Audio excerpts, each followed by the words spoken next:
మరో వంక మనకు ప్రతిపక్షంగా ఉన్న చంద్రబాబు గారిని చూడండి, దత్తపుత్రుడిని చూడండి. మరో వంక మనకు ప్రతిపక్షంగా ఉన్న చంద్రబాబు నాయుడును చూడండి, దత్తపుత్రుడిని చూడండి. వీరిద్దరు పేరు చెబితే అక్క చెల్లెమ్మలకు ఏం గుర్తుకొస్తుంది అని చెప్పి నేను అడుగుతా ఉన్నాను. చంద్రబాబు పేరు చెప్తే 14 సంవత్సరాలు ముఖ్యమంత్రిగా ఉన్న వ్యక్తి, 3 సార్లు సీఎం అయిన వ్యక్తి, ఇటువంటి వ్యక్తి పేరు చంద్రబాబు నాయుడు గారి పేరు చెప్తే అక్క చెల్లెమ్మలకు గుర్తొచ్చేది ఏమిటి అని అంటే బాబు చేసిన వంచనలు గుర్తుకొస్తాయి. పొదుపు సంఘాల్లో ఉన్న అక్క చెల్లెమ్మలకు ఏం గుర్తుకొస్తుంది అని అంటే చంద్రబాబు చేసిన దగా గుర్తుకొస్తుంది అని కూడా ఈ సందర్భంగా తెలియజేస్తా ఉన్నా. చంద్రబాబు నాయుడు గారి పేరు చెప్తే ఆయన చేసిన ఒక్క మంచి గుర్తుకు రాదు. ఆయన పేరు చెప్తే ఒక్క మంచి స్కీము కూడా గుర్తుకు రాని పరిస్థితి చంద్రబాబు నాయుడు గారిదైతే, ఇక దత్తపుత్రుడి పేరు చెబితే ఏం గుర్తుకొస్తుందో తెలుసా? నా అక్క చెల్లెమ్మలకు దత్తపుత్రుడి పేరు చెబితే వివాహ వ్యవస్థను భ్రష్టు పట్టించే ఓ మోసగాడు గుర్తుకొస్తాడు. 5 సంవత్సరాలకు ఒకసారి కారును మార్చినట్టుగా భార్యలను మార్చే ఒక మ్యారేజ్ స్టారు ఓ వంచకుడు గుర్తుకు వస్తాడు దత్తపుత్రుడి పేరు చెబితే. ఆలోచన చేయమని అడుగుతా ఉన్నా. ఒకరికి విశ్వసనీయత లేదు, మరొకరికి విలువలు లేవు. ఈ విశ్వసనీయత లేని, ఈ విలువలు లేని వీరు, ఈ విశ్వసనీయత లేని, ఈ విలువలు లేని వీరు 3 పార్టీలుగా ఇవాళ కూటమిగా ఏర్పడి, 3 పార్టీలుగా కూటమిగా ఈరోజు ఏర్పడి, ఈరోజు మీ బిడ్డ మీదకి యుద్ధానికి వస్తున్నారు. కాదు, మీ బిడ్డ మీదకి రాదు, మీ బిడ్డ మీదకి కాదు యుద్ధానికి వీళ్ళు వచ్చేది.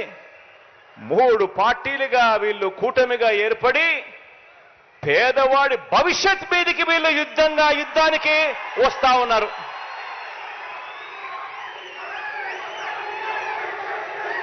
ఇదే ముగ్గురు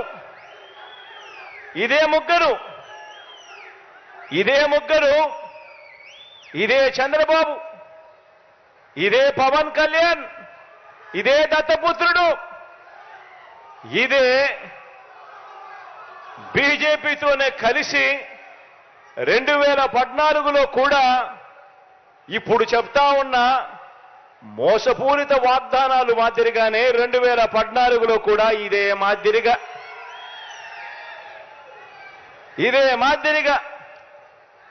2014లో కూడా ఎన్నికలప్పుడు ఇదే ముగ్గురు ఒకటయ్యారు.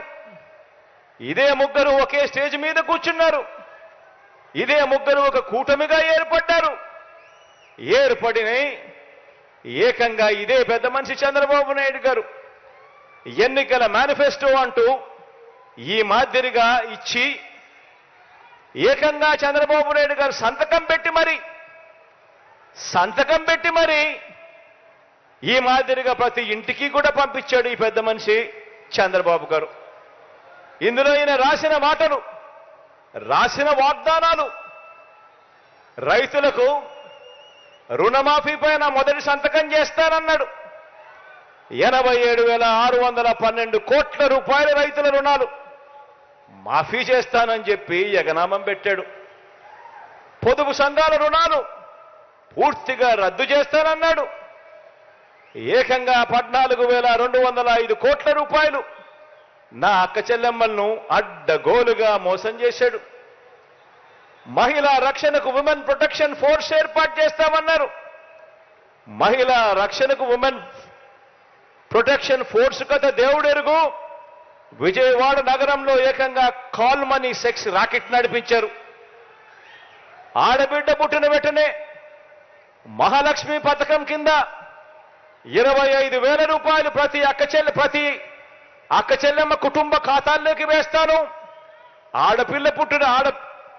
ఆడపాప పుట్టిన వెంటనే అని చెప్పి వారి బ్యాంక్ అకౌంట్లో డిపాజిట్ చేస్తాను అని మహాలక్ష్మి అనే పేరు పెట్టాడు.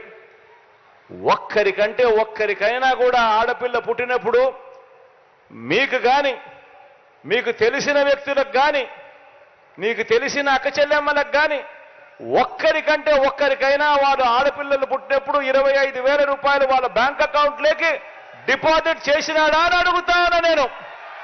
ఇరా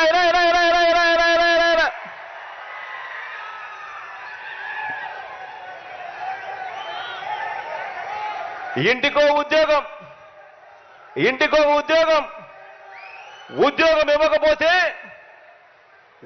ఇవ్వకపోతే ప్రతి ఇంటికి 2,000 రూపాయలు నిరుద్యోగ భృతి అంటే సంవత్సరానికి 24,000. 5 సంవత్సరాలు అని అంటే దాని అర్థం 1,25,000 రూపాయలు. ఒక్కరికైనా ఇచ్చాడా అని అడుగుతా ఉన్నా నేను మిమ్మల్ని అందరినీ కూడా. ఇలా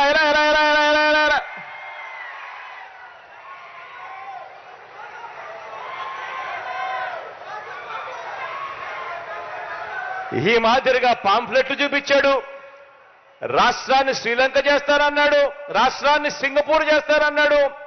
ప్రతి జిల్లా హెడ్ క్వార్టర్స్ లో కూడా ఏకంగా హైటెక్ సిటీలు కడతానన్నాడు. ఇంతటితో ఆగిపోకుండా మేనిఫెస్టో అని చెప్పి ఈ మాదిరిగా తీసుకొచ్చాడు. అక్క చెల్లెమ్మల కోసం అని చెప్పి ఇందులో కొన్ని పేజీలు పెట్టాడు. ఆయన 2014లో ఇచ్చిన మేనిఫెస్టో ఎన్నికల ప్రణాళిక. ఇందులో ఆ మేనిఫెస్టోలో page number 16, page number 16, page number 17 Chandrababu Naidu గారు ఎన్నికల మేనిఫెస్టోలో 2014 ఇచ్చిన మేనిఫెస్టోలో పేజ్ నెంబర్ 16, పేజ్ నెంబర్ 17 2 అక్క చెల్లెమ్మల కోసం కేటాయిస్తున్నాను అని చెప్పి హామీలు ఇచ్చాడు. ఇందులో ఆయన చెప్పింది అక్క చెల్లెమ్మల కోసం మాత్రమే. నేను మచ్చుకు కేవలం అక్క చెల్లెమ్మల కోసం ఆయన చెప్పిన 9 హామీలను మీకు అక్క చెల్లెమ్మలతో పంచుకుంటా. ప్రతి అక్క చెల్లెమ్మను నేను గమనించమని అడుగుతా ఉన్నా. 2014లో ఇదే ముగ్గురు కలిసి మీటింగులు పెట్టి ఇచ్చిన హామీల పరిస్థితి ఏమిటి అని ఒక్కసారి ఆలోచన చేయమని అడుగుతా ఉన్నా. మద్యం బెల్ట్ షాపులను రద్దు చేస్తూ తెలుగుదేశం పార్టీ అధికారంలోకి రాగానే 2వ సంతకం చేస్తుంది అన్నాడు. పొదుపు సంఘాలు రుణాలు అధికారంలోకి రాగానే రుణమాఫీ చేస్తామన్నారు. పుట్టిన ప్రతి ఆడబిడ్డకు మహాలక్ష్మి పేరుతో 25,000 రూపాయలు బ్యాంకుల్లో డిపాజిట్ చేస్తామన్నారు. పండంటి బిడ్డ పథకం ద్వారా పేద గర్భిణీ స్త్రీలకు 10,000 రూపాయలు అందజేస్తామన్నారు. పేద మహిళలకు